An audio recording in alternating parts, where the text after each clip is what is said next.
south of 134th. It's crossing right now about a half-mile south, Gary. It's a quarter-mile wide wedge. Take our stream. Turn this around. Turn that camera around. Okay, you got our stream, Gary. We're talking to 7-Eleven. The debris is unbelievable. Violent tornado. We saw it take out numerous homes.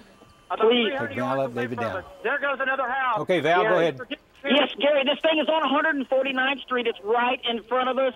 It is tearing up everything it hits. The sky is absolutely full of debris. Gary, I see boards. I see roofs of houses. I see tin. Everything is flying through the air. We're getting probably 80-mile-an-hour winds at our location. This thing is a quarter of a mile north of us. It's on 149th, and, Gary, it is moving straight east right along 149th Street. Yeah, man, if you live there. And that means 19th Street and more, Southwest 19th Street and more. This is a killer tornado. The motion is amazing. Look at the motion here, Gary. It's crossing Western. Oh, my It's about 200 yards west of Western, Gary. It's moving more easterly than northeasterly now, but barely, okay? Okay. Large and violent tornado crossing Western right now. I'm at 134th. It's a half-mile south of me. EF4, possibly an EF5. Absolutely amazing. Gary, back to you. Okay, it's right on Southwest 19th and Moore, coming across Western. And, of course, that means it's going to be moving by Santa Fe Avenue. It's just 1 mile from Santa Fe. And it is 2 miles from, about a little over 2 miles from I-35. So, once again, right now it appears it's going to be north. This is in Moore, Southwest 34th Street. Southwest 34th Street. It's a little bit north of there. Huge. Man. All right, Bob Mills, Sky News 9. Jim Gardner, go ahead. Well, I moved around here a little more to the northeast. I'm about 2-3 miles southwest of Lake Draper there, shooting back. Got a little bit better look at it, and you see it's just still a massive, massive tornadoes. You can see all the power flashes coming off at the bottom of it there. It is still causing major damage here. And like I said, I'm about 3 miles to the southwest of Draper, shooting back to the northwest, looking at that tornado as it comes through Moore here, and you can just see all the power flashes. Yeah, it included, wrapped up on itself, but now it looks like it's intensifying again. We're starting, too, to hear some of the personal stories and how the storm has impacted the folks down there. Our Carl Torp has been down there just right after the storm passed through. Let's check in with him for an update. Carl? Yeah, I just want to show real quick here. Just kind of indicating that they all clear. There's nobody inside here, and so they're going around here screaming to see if anyone needs help, and then securing the home with this ribbon. This home actually belongs to this gentleman right here, and you saw this storm coming and you got out. I did. I saw it coming up the street here, 144th Street. I saw the funnel and the debris field coming directly this way, so I hopped in my car and drove a couple of miles north and got away from it just in time. What did you think when you returned to this neighborhood and you saw your homes come?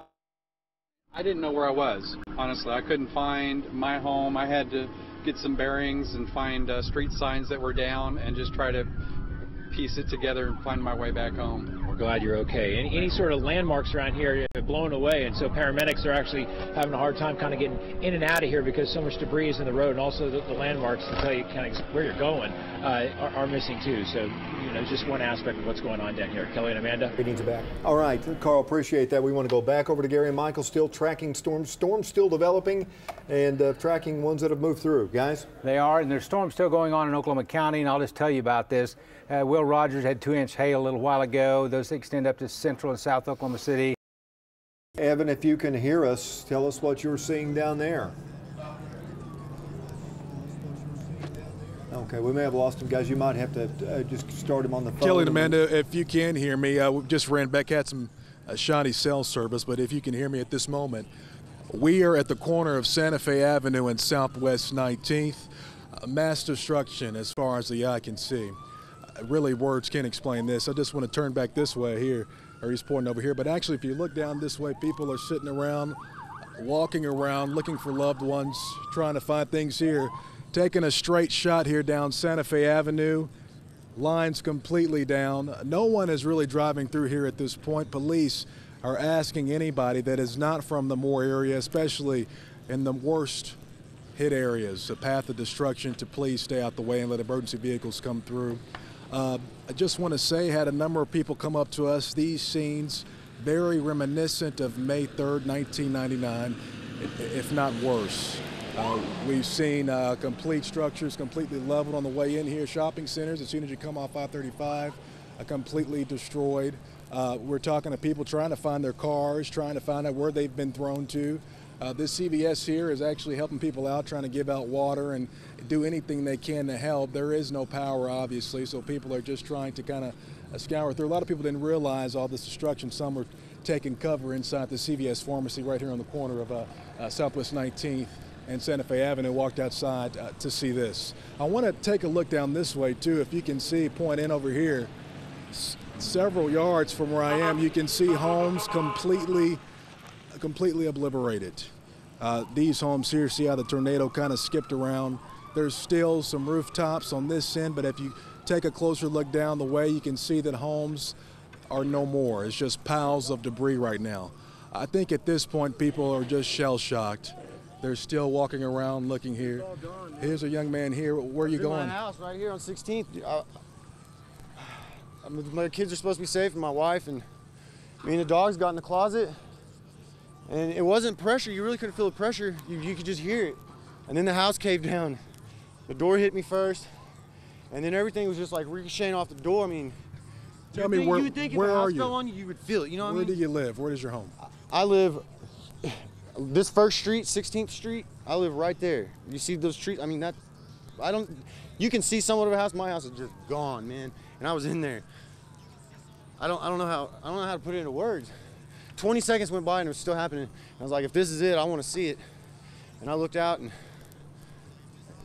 I don't know how to explain what I saw, man. Is your house leveled? Is it anything to sell? There's nothing there, man. It's leveled, gone, nothing. I mean, nothing. I don't know how we survived. The three of us were in the closet covered. I have no clue. You got your two dogs here. They're okay. A little shaken, obviously. Who all was in the house with you? It was just us three. My kids were supposed to be with my mom in a shelter, and my wife works down here in Qdoba, and they were supposed to leave, and I can't get a hold of anybody. I don't know what to do. This is my home for tonight. Way to get better. Thank you for talking to us, sir. At least we're alive, you know? That's the most important part. People are alive. We're going to get stories like that for quite some time. People all across this area who are still shocked, still walking around, really in awe, not really understanding what's going on at this point. We'll have updates here in a little bit. I'll send it back to you guys. Our Adriana Vshinsky is also in the area. She's going to be live for us at the Moore Medical Center. Let's check in with her. Adriana? Well, Amanda, right now we are at the corner of Southwest 4th and Telephone Road, and as you can see, we are at ground zero. We have devastation all around us. This is where the tornado tore through, and there was a 7-Eleven right there at the corner, and we are told that there were people found dead inside. There were at least 3 fatalities that we know of. Now, right over here, that is actually the Moore Medical Center right there. It has been destroyed. They have taken everyone out of there, but as you can see, it is lying in ruins. We've got fire trucks here. We've got Cache and Oklahoma police here. I mean, departments from all over helping with this effort. Now, I am joining Derek over here. Derek, you were actually around here and actually helped try to recover some of the folks here, right? Yeah, I was storm chasing in. We heard about everyone needed help. We came in and we pulled up over here, and everyone was already at the 7-Eleven trying to pull cooler doors off and everything, and they got a record truck in, and sadly they found a man and then a woman and a small baby. Oh my goodness. I don't know what to say about that. That's horrible. Are you okay? Are you and yours? I mean, looking around here, this is horrible to see this. One thing we did hear, though, is there is a daycare nearby, the Agape Child Care Center, and they do tell me that everyone made it out of the Agape Child Care Center alive. Those kids are accounted for, and they are okay. I've had several people come here and tell me that they're okay, and they wanted to make sure they got the news out here. But, I mean, look at this. We're looking at total devastation. Again, we are at the corner of Telephone Road and Southwest 4th Street. Over there, you can see the tornado tore through this area, ripped through this area. We have people coming on foot because all the roads leading in here are pretty much blocked up because people are trying to get through, and they are being stopped and told, if you want to see if everyone's okay, you're going to have to walk. But it's dangerous. We have power lines down. We have debris all over. It's a huge debris field around here. We were driving in, you know, from Oklahoma City, and it's a parking lot trying to get through here. But I can tell you this, we have, you know, horrible news here that Just there on the corner, we know of at least 3 people whose lives were claimed in this tornado, and I'm sure we've got several more. Reporting live in Moore, Adriana Ivashinsky, News 9. Now, I understand we have Governor Fallon back on the phone with us right now. Governor, can you hear me? I sure can. Governor, unbelievable. It's just unimaginable that we are dealing with this tragedy like May 3rd in the same community. It's just unbelievable, and we are just devastated by what has happened today. And certainly yesterday was very, very tough, but today's even tougher. So we're just giving our thoughts and prayers to the people in those communities, and we're very worried about what we're going to find once we get into these communities and start going through the schools and the theater, the hospital, and the homes and the businesses in this area. But this tornado could be as big as the one that hit Joplin by just looking at what the television is able to show us from the air itself. Yeah, it's unbelievable damage. And Governor, we're in fact watching the OHP chopper right now, which is working the area. We've also heard reports that some of the National Guard members are already on the scene. Right. I called our Adjutant General Miles Deering and asked him to get the National Guard out. We want to make sure that we get into all these buildings and facilities and these homes and neighborhoods and make sure there aren't people trapped there. We certainly want to help find people that might have lost touch with their loved ones. That's our first and foremost goal right now, is to have search and rescue efforts. And of course, we want to secure the perimeters of these sites that have received the damage to make sure that people are safe. There's a lot of down power lines. We've had major roads that are blocked right now. I-35 is closed. I-44 is closed over by the Newcastle Airport area. There are various major streets that are closed. Traffic is a big problem. But we want people to, also remain safe that are in these particular areas, and let emergency personnel get and do the assessment of what is needed so we can get all the state resources out possible. Governor Fallon, have you had to initiate any more state of emergencies for any additional counties? I sure have. I've added 5 new areas to an emergency declaration. We bumped up the emergency declaration directly online on the phone, I should say, to FEMA, and the head of FEMA itself. I had to verbally give emergency command orders to FEMA to initiate more federal assistance directly that will bring immediate resources into the state and allow immediate money to come in to help these local communities. This is, very expensive to undergo an emergency rescue effort, so the communities need immediate help with that. The president called me a short time ago and gave us a direct line to his office and said that he would be standing by, willing and able to send any type of search and rescue efforts that we need, or any type of other authority that he can help us in going through this search and rescue effort. Steve Shaw is in Moore with some children who would very much like to be reunited with their parents right now. Steve?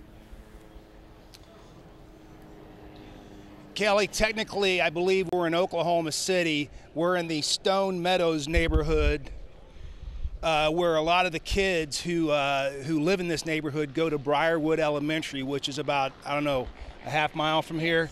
I'm going to bring in Shauna Scott. Now, Shauna has been in charge all afternoon of trying to account for kids, for students at Briarwood Elementary who they couldn't find them, or in fact they couldn't find their parents. Could you give me a rundown just where we're at as far as how many kids are unaccounted for and how many parents? We still have about 4 children that are unaccounted for. We started out with a list of about 75. And go right ahead, give us their names. We are missing, we still have the Parker children, Josiah, Isabella, and Logan Parker. And then we still have Isaiah Orta. His father works at Tinker, and his father's name is Israel. And there's also 2 parents that have 3 children who are also unaccounted for. Can you kind of talk about that? Sampson children, Bradley, Bryson, and then we have Sabrina, and I believe her name is Avella. She's a kindergartner. So the good news is that you started off with like 70 but now you got it down to about 4. Right. Yes. And I can tell you, folks, we had to walk over dead horses. We had to walk over rubble. We had to walk a long way just to get to Briarwood Elementary, and you know, it's just like Joplin all over again. If anybody remembers that a couple years ago, how can you hold it together out here, Shauna? It's hard. I lost it when I first got to the school. I have a home daycare in this area, and I walked to the school to get one of my children, and I did find him. And at that time, I ended up with probably about 30 children that were running from the school. And we just got them together in a group, and we walked and drove them down to this area, and then cars were transporting the rest of the children. Is that the school right there? That is the school. This is Plaza Towers. I want to bring in David Payne because he was tracking this storm right as it went by that school. David, did you know it was as bad as it is when you look at these images? Yeah, you know, if I told you it wasn't as bad, I'd be lying to you. I knew it was bad. I knew it was going to be really bad when it set down east of Newcastle. The shape of the tornado, when it came down, it was fairly narrow, but it was very, very violent, even at a smaller state, even at a smaller size. And then as it crossed I-44 and came up southwest 149th, it became very, very large. We're talking a quarter to a half-mile wide tornado. What's funny is I stopped at the same location that I stopped at. Here's some of my video right here. And again, you can kind of see what was going on. And this is coming through Moore. And that's in our chase truck there. And we're looking off to the southwest. And again, there are some roads that I went down May 3rd of 1999 and May 8th of 2003 when Moore got hit again. And there's a couple of places that I stopped that were wiped out in May 3rd of 1999 that on the southwest 149th that were wiped out again today. And I was in the same location. So it's just amazing. And the 7-Eleven we've been referring to, I think there's some fatalities there. I stopped there at one point when I was a little bit farther south, and there were people trying to run into the 7-Eleven. There were people driving back to their neighborhoods trying to get back home during this, and there were neighborhoods that were literally right behind us here. We'll keep going here on this video, and there were some neighborhoods that were just being swept clean in front of us, and we would stop, and there were people that were going down Western and Santa Fe trying to get back home. And you know, a lot of people want to be home. That's where they feel safe. But on a day like this, looking at that, going back home, it may not be the best option. Because you know, you have to be below ground or a safe spot, or that tornado is probably going to take your life. Yeah, I wrote down as you were talking at about 3:11 today at 134th and Penn, you said, and I quote, "The homes are totally leveled. Homes are disappearing in front of us. It's tearing everything up." Yeah, that's what it was doing. It was scarring the earth and taking everything off the face of the planet and putting it into small, tiny pieces. I was trying to catch my breath, folks. I just came from the newsroom, and the news is not good. I just talked to a source in law enforcement, and they are fearing that there are multiple fatalities still in the rubble there at this elementary school, Plaza Towers Elementary, and they are saying multiple. And it's a heartbreaking situation down there. There may be more information coming out here shortly, I was told. But folks, there could be tens and tens of children and teachers down there in that rubble that they're trying to find. I don't want to pin a number on it, but it's a very sad situation. Our Lisa Monahan joins us now live. She is at the command post at Southwest 19th and I-35. Lisa, give us an update from your location. Yes, Amanda, this is actually the staging zone for all of the first responders and police officers to kind of come and regroup. Now, I just got off the phone with Oklahoma Highway Patrol Trooper Betsy Randolph. She tells me right now they're having a meeting of the minds, so to speak, trying to assess what their next plan of action will be since sun has set. Of course, we'll have more updates for you on that. In the meantime, though, before that sun actually did set, we got an opportunity to go into the neighborhood near Plaza Towers Elementary School and take a look at some of that devastation there.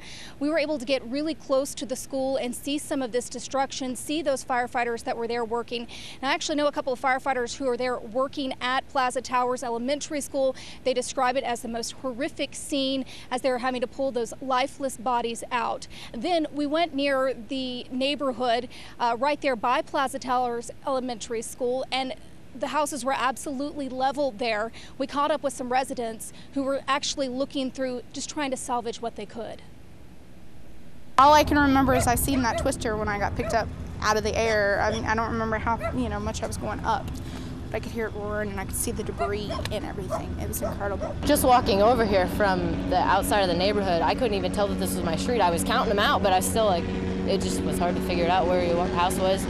Wiping all the concrete off to see if it was your house. It's crazy. I mean, there's nothing left. The only thing that I own now are this shirt, these pants, and my shoes. That's it. I don't have any other clothes. I don't have anything. And it's just gone, and it's just crazy. Now back here at the staging zone, it's those stories like that that have a lot of folks coming here wanting to drop off donations. I've talked with some of the first responders here who tell me direct these folks to a location that is a safe drop zone for donations. Of course, we need the donations out here, but there are places like the News 9 studios there at Wilshire and Kelly that you can take it to, and other area churches. And so that's the word here from the command zone right now, is just pass that along, take that stuff to those drop-off locations. Live at Southwest 19th and Telephone Road, Lisa Monahan, News 9. Alex Cameron has been working the area in Southmore, Southwest 149th and Western. Let's go down to Alex right now for the update on what's going on down there. And Alex, we understand they're going to institute a curfew. You mentioned earlier how many people you saw on foot, presumably homeowners. Their cars have probably been demolished. They have no mode of transportation, right? That is the case, Kelly. With a lot of these people, I went and tried to talk to a bunch of them, and they said, if they might have a loved one or somebody, but those people can't get in here to them. So they were having to walk at least a mile to the north to get out of here to get into a vehicle. I will say this: in the last 30 minutes or so, I did notice a few city buses, empty city buses coming into the area, presumably picking people up and heading out. I haven't seen them head out, but anyway, that's a piece of good news on just a terrible day. I was trying to think, and obviously it goes without saying that I haven't seen anything like this in 14 years. I guess most of us haven't seen anything like this in 14 years, at least not in Oklahoma. It's hard to say which day was worse, today or May 3rd, 1999. There's certainly both days that people will never forget, whether you watched it all on television, whether you live here in the area, or whether you worked here at this former shopping center. This was a salon, but instead of cutting hair, tonight these stylists were picking through the rubble, trying to salvage anything they could, trying to figure out what to do next. This is all I got. I don't have any other way of making money. It's pretty devastating to me. I don't know what I'm going to do. 2 miles away at Southwest 149th and May, one homeowner whose house was damaged, Phil, was dealing with a bad case of deja vu. His house was also hit in 1999. When you saw you were going to get hit again, could you believe it?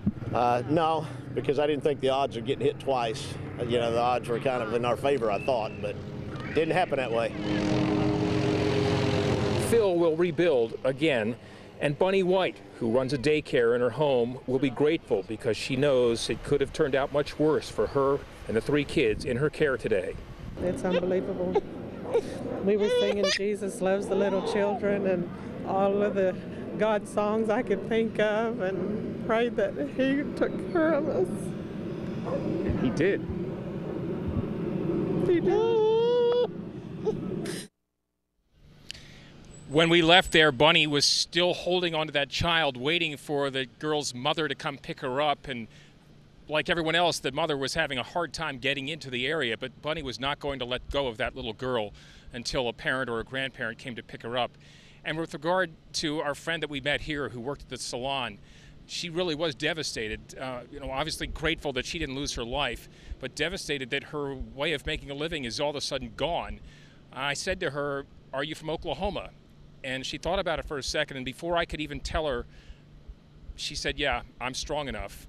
I'll survive." And that's the thing that is so evident out here, Kelly and Amanda. There is strength out here. You've seen it at the station tonight. We feel it out here.